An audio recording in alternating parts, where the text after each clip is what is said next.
like we do all this work and we try to get out of our own way. And for me personally, as an actor, I will find states of flow in my scene. And some, like a few times I've gotten really deep into that flow and it's been really good. And then there'll be months at a time where I'll pop out of it again. And it's how do we keep that consistent and how do we even get into that state of flow regularly? The state of flow, the surrender to the scene, and not floating above the scene and not thinking during the scene and not acting your way or muscling through the scene or not pre-setting your ideas or having artificial, choices, but having surprises and the spontaneity, letting the scene flow like a river flowing through you. To get to that point, it's interesting that it comes and goes, as you say. And the job of the actor in your training is that it be consistent, and not only consistent take to take or consistent scene to scene or class to class, but consistent, like whenever you're called upon, you can generate that. Whether it be in an audition or on set or on stage or in a reading and it's so interesting, something like an Academy Awards where you see some actors who just can't find the state of flow, even when they're just announcing the next reader or the next, recipient of the award or whatever. And you can see that some actors they can't, like a Tom Hanks can always sort of generate that flow. He can be sick and he can still do it. So I'll reiterate the obvious and then we'll get into the more specific. The obvious is you can't find flow if you're thinking. And so if you're trying to find a moment, you will never allow for the moments to occur. You're going to start creating moments. Consistency in your acting is a product of your knowledge of action in the scene. That you, the ability to find the flow or surrender to the flow is because there'll be no hiccups. You're not going to bang your head up against any moment in the scene. So you have to have a rigorous, outrageous understanding of the moments, which is the realizations and decisions in the scene and the action to action to action to action, and your understanding of character and why your character is doing what your character is doing. You have to have an incredibly clear concept of the relationship of if you hit an image in the scene, like if your character's talking and then they go, yeah, I remember Paris, and then they continue talking, but you've not worked out what Paris means to your character, therefore what it means to you, then you're hitting a bump in the road. Anytime that there's a gap, you will fall through the gap. When you fall through the gap, your thinking shows up. So really, the job of the actor is to suture the scene, to stitch up any possible gap anywhere so that you have nothing but knowledge of the scene, so you can't start thinking. And then now you know where the flow is going to flow. Now you know the direction of the river. Now you got to let the flow pull you, and that's the emotional understanding of the scene. You've got to fall back into the scene. You need to emotionally prepare the scene, especially when the scene's a highly emotionally prepared scene. But I'm going to get to this in a second, but what happens is that the younger actor needs the emotional preparation to hit the flow. The more mature, more sophisticated actor who's had so much experience can step into a scene without emotional and not if the character's crying or they're screaming or there's stuff going on. Like if you're doing The Descendants, it's like George Clooney had to emotionally prepare for that scene. As an actor can step into a scene without forcing emotional preparation or relying on the emotional preparation to create the flow.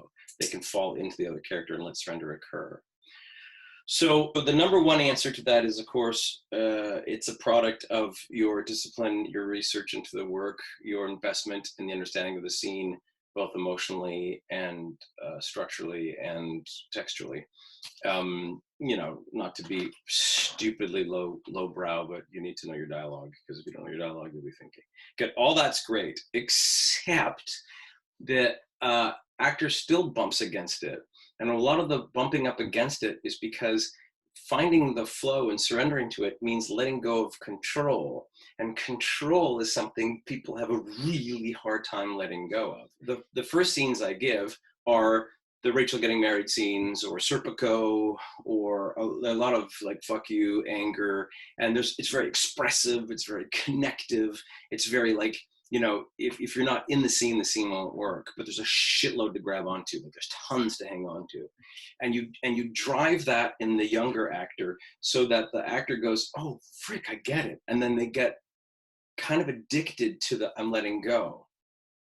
And so they're hanging on to their work. And then you give them, did you tell Dad that he forced us into life prostitution as well? And then they let go and they go, oh, that was so good, and they're like, it's one of those intensive moments, a bunch of you had it. And it's so beautiful. I, as a teacher, find a great joy, like a beautiful celebration. Like one of my favorite things in teaching is watching, and when I mean young actor, they can be 75 years old. I just mean like they're a new actor. A new actor let go and let the scene guide them. Let go and let guide. Let go and let scene. Let go and somebody come up with something. To watch an actor let go and let the scene drive them, and then afterwards they have that what the whoa feeling, and I'm just like, yeah, that's so beautiful to watch. Like as a teacher, I just love that because it's the first time that they've really felt that. And then what you do is you give them a little more complicated a scene, and then they go and you go, okay, so you go back to another scene where it's like a little easier to let go, and then another scene is harder, and then let go, and then another scene is harder, and then let go, until they become really practiced at letting go. And then after a while they're like, oh, I can almost let go of anything. And then not to embarrass him because I'm staring right at him, but then you get to Keenan, or doing or I've got Megan in Revolutionary Road. But Keenan in Betrayal is a really good example of like there's so little to hang on to in that scene, that there's so little to let go. It makes you want to hang on really hard, but to like let go and then let all the moments just flow through you is really, really difficult. So as you guys know, the less conflict in the scene, the harder the scene is to play. And again, it just happens to be who I'm staring at on the boxes up here. But Ekaterina, in the winter before Christmas break, when she did "Thank You for Sharing" with Sam, there were moments in that scene that were unbelievably subtle and nuanced and full. And it was all this letting go of the character and letting the character speak through you. So step one is know your work, right, Anita? Like know the scene. You have to know the scene. Like if you don't know the scene, you will never be the scene. So you have to know the scene. And if you really know the scene and then you can be the scene, then you can do the scene. And more importantly, you can let the scene do you. And then the actor goes and hits a wall again. And then, and probably speaking to you specifically, but to actors in the class, you go, why? I do my work. I know my character statement. I'm an obsessive realization decision analyst. I'm like, my scripts are covered like a Katerina Baker, you know? And then you go, and my emotional preparations, I'm sobbing and stuff. I feel in my moments, and I go, and then the scene starts, and I'm just like, I'm in my head still, you know? And that's when we start getting to your own personality and your own life, and the inconsistency of how come I did it in this scene and I didn't do it in that scene can be your work ethic for that scene or your understanding of that scene. Or two, it's that scene just kind of was easier for you, not necessarily for him. It's interesting because I can watch a scene done by two great actors and like only 6 months apart. And for one actor, they just, like it's a month of them smashing their head against the scene, a really good actor, and they just can't seem to get the scene. And so I'm like, this scene's tough, man. So I give it to another actor who's really good, and week two, they've got it. And I'm like, whoa. And a lot has to do with your experiential understanding of life, your who you are and what you bring to acting. And some scenes just ring true for you and some don't. So some you have to work harder and some you don't. And I'm not always sure. I'm surprised sometimes. By myself too. There are sometimes these auditions where I 45 minutes and I'm crying and I know it all off by heart and it just works. And other scenes I read and I go, oh, this is going to be great. And then it takes me like 14 hours. I can't seem to get this scene down. And I feel in front of the camera like I never really got it. So that can be that. But I think the last thing is it's a life thing.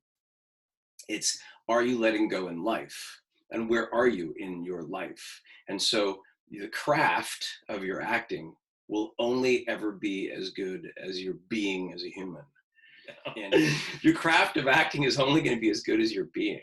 And so if you are somebody who has had the ability to flow in life and now are hanging on because there's troubles in the marital world or with children or with career or with agent, or you failed something, or there's old coping mechanisms coming up, or you're falling back on bad habits, or you're having, or you're, life is this, life is never solved. It's just a series of emerging new issues that haven't been dealt with. Like, I really don't think anybody ever gets to the point of going, well, I think I've solved everything, I'm perfect. Like, just when you go, you know what, wow, I really know myself, that's when this thing comes up and you go, oh my God, what is that thing that hasn't been dealt with since I'm 7? And they're just going to keep going. I quite literally told my therapist 2 years ago, I think I'm done. And now I am working with this new therapist, and it's just like this new stuff keeps coming out, and I keep going, oh my God. There's this new emerging you all the time. You're a work in progress that's never finished, but you can't abandon that project. So you're just constantly emerging. So the next thing that emerges might push you way off of your balance, and you might suddenly be ashamed or afraid or afeared of something, or resentful or angry, or suddenly, and you got to go like this, and you're controlling again. And whoop, now I'm back to controlling the scene. And now I can't let go of my work again. And then you have to go back to step 1 and work through the whole thing over again. There are some people who just carry a certain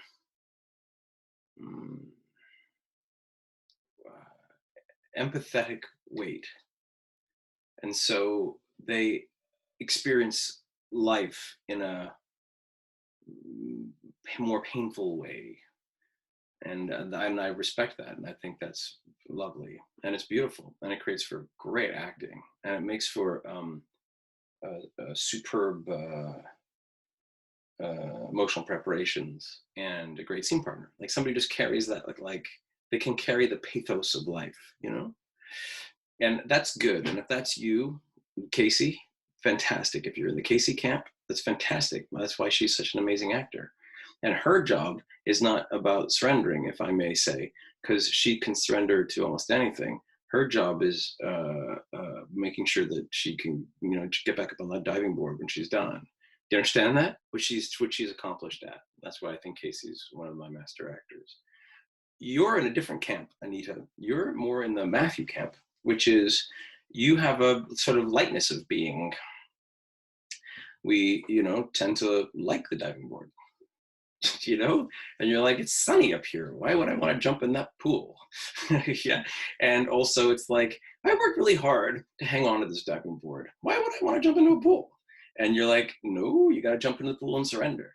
And so your tendency is to want to hang out at the shore and direct Casey, not actually jump into the river yourself.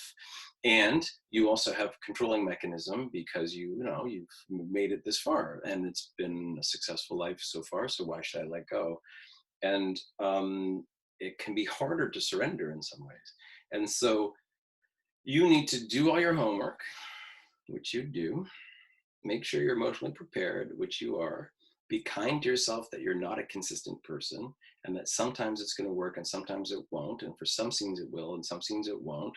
And just get honest with what's happening with you, and then take good, hard, deep breaths and look at your coping mechanisms in life and what makes you want to control, and then learn to relax your fears and let go and fall into the arms of the scene and absolutely surrender to it.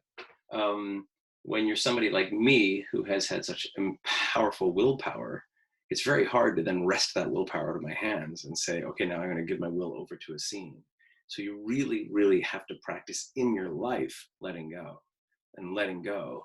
And the letting go is letting go to the husband, letting go to the children, letting go to the friends.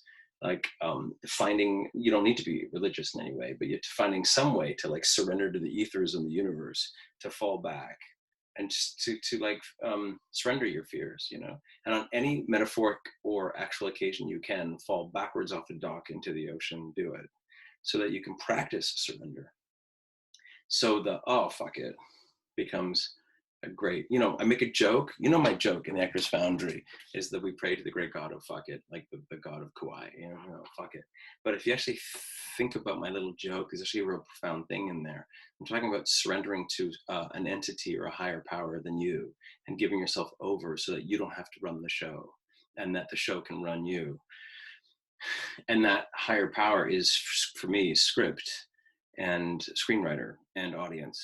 And Anita, just a little bit, is a control freak, and she wants to run the show. She's got her lists, and she's got her things, and she's going to take care of it, and we're going to do this, and Matt's going to stay here, and I'm going to move here, and my kid's going to do this, and I'm going to drive the car, and at 4 o'clock, I'm picking up the kid. And it's just like control. And if you live in a place of control, there's nothing wrong with that. That's lovely, and it's gotten you this far. However, you have to be able to turn the switch and then give up control completely and surrender your willpower. And that's hard. So surrender is script and text. Surrender is emotional flow in the scene, and surrender is practicing it in your life so you can become an expert at it in your real world. And it's hard, man, but you can do it every day. Every time you want to go and react, and you go, you know what? I'll let it go. Let it go. I'm just gonna let it go. I'm gonna let it go. I mean, you can practice that letting go. Then you can practice that at the beginning of the scene. And when there's a camera on you, and there's a famous director and a producer sitting there watching you, and Shia LaBeouf is reading opposite you because you're going to be leading this movie maybe, and the camera's on you, and you've got all the homework you did with your coach, and you know the only way you're going to get the scene is by giving up caring about it, and the only way you're going to book this part is by letting go and surrendering in front of the camera and letting accidents happen. It's like, holy shit, it's so hard. So so one of my mantras that I use, I like mantras. I keep little statements in my head like expectations is premeditated resentment, and like accept the serenity and don't fight it. And I have these little words, phrases in my head when I start going kind of control freaky. And I think one of the most important ones is, and then I'm going to die. So what does it matter? Like, let it go. Then I'm going to die. Let it go. How do you let go? Because just saying let go is basically like saying trust it, which I don't like at all. So how do you let go? I think letting go is first, what I do is I go, whoa, let's just get present to and connect to the experience that I'm going through. So like they happen obviously with loved ones and relationships, but an audition is a really great example. So we use the audition. You're sitting there in the audition and we're about to start, and you're like, oh my God, my palms are sweaty and I've got that weird feeling and my chest is tight. And you start going, okay, let's just get present with this. I'm feeling this. This is where I'm at and I'm experiencing it. So I'm just going to sit on this, I'm going to sit in it and I'm going to experience it. This is who I am right now. And then I go, why am I experiencing this right now? And then I think about, oh, I know what I'm doing. I'm making this really important because, they're like adults and I'm the child, and I'm doing that shame thing that I do. And I go through my list of Matthewisms. Then I have a moment of like, that's really funny. I'm doing that thing I do. And I have a moment where I can breathe and enjoy how stupid this entire situation is, which is the same as there's times where I can infuriate my wife, but something's happening between us and I'm having a reaction, and I do that. I get experience it and whatever. And then I just have a moment of, this is really funny. She said that and that made this happen to me. And now I'm doing that thing that I do.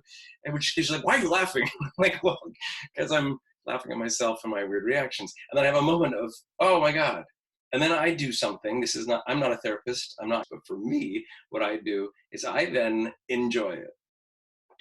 I then go, this is fucking hilarious. I'm shitting my pants and peeing myself slightly and my heart rate's up for a dumbass Hallmark movie because the director just gave me a note. And I go, that's funny. And I think to myself, I'm 51 years old. I've done 100 television episodes. Like, why am I going through this? Because I'm a child and it's a really intense world. And so I have a way of like gently enjoying what I'm going through. And then after I have that, I'm able to then go, oh, fuck it. Why am I here? I'm here to do this action and this objective and to play with this actor. And then I take all that energy and then I put it into my reader or my partner and I say, I'm not going to worry about myself. I'm going to worry for them and I'm going to serve them and I'm going to make it about them. And I practice that with my wife, my son, my best friends, business partners, my accountant, whoever, when they say something, I go, ugh, I go through that whole process of, that's funny, I'm reacting. Oh my God, why am I reacting? It's that because of that. Look at that. That's funny. Enjoy it. Take a second. Good. Breathe. Now, what do they need? And I go through a whole process, and that's how I let go. Let it go. Let it free your body. Let it move your soul. Let it go.